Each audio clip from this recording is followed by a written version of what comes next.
I don't care who prays for you, lay hands on you, anoint you with oil, but you got to get God in the right place. Do I have any witnesses here? It makes a difference when God is in the right place. Can I tell you, if you would actually dissect David's life, here's what you'll see. God in the right place.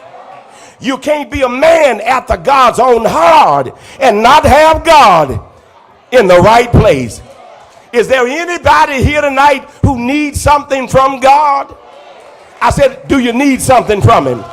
Well, God sent me here to tell you, put him in the right place so he can do the right thing for you.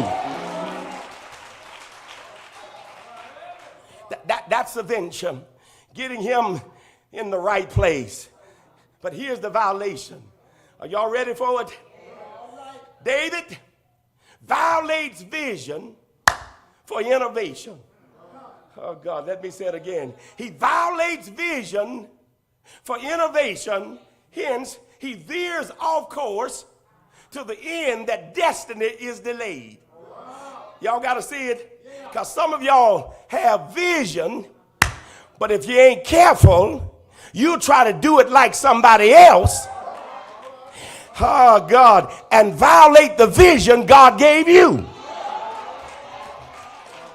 I'm going to say it again. Some of you got vision, but you veer off course because innovatively you're trying to do it like the next man.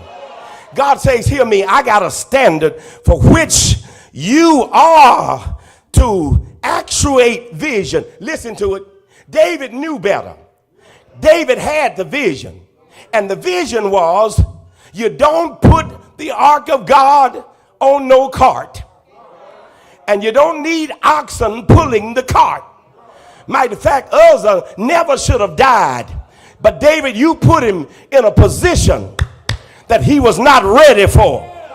Look up, church, because I'm coming to you right now, church.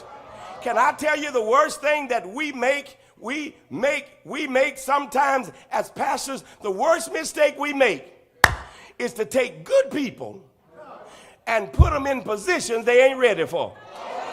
Oh, God. Let me say it another way.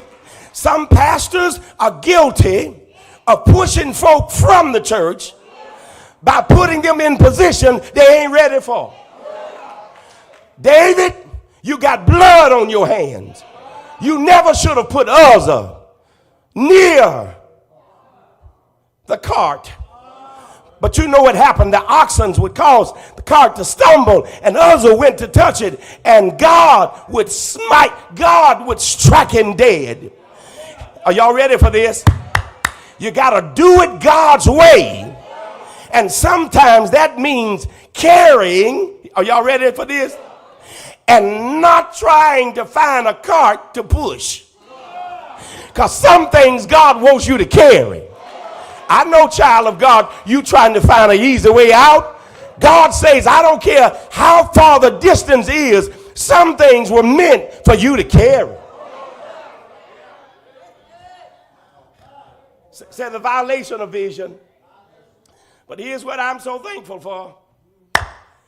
God is so merciful that when I mess up, somebody here, you failed in a venture.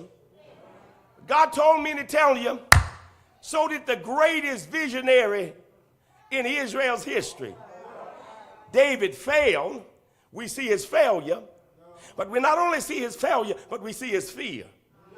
We not only see his failure, his fear, but we see his faith. You got to see it right here. David failed, and David took the ark of God and put it in the house of Obed-Edom. It was there for 3 months. And for 3 months, everything that was in Obed-Edom's house was blessed. Everybody who came by there, blessed. Are y'all listening to me? Somebody say, bless. I want to be so everybody that comes in proximity of my property, bless.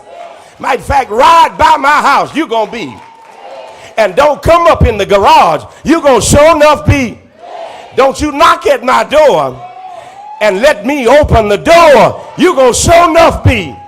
And don't let me let you in. Girl, you gonna sure enough be. I'm trying to tell somebody that the presence of God makes the difference. I don't care where you are, you can be. You can be blessed. You see it. You see the violation. But oh, God, thank you. I felt like David. Good intentions, but I didn't follow the vision. Good intentions, but I got distracted by somebody else's doing. Here's the mercy of God, because he moves me from violation to vindication. God says, Kennedy, like David, I'll give you another chance. You know that's what he did. He gave David, somebody say, another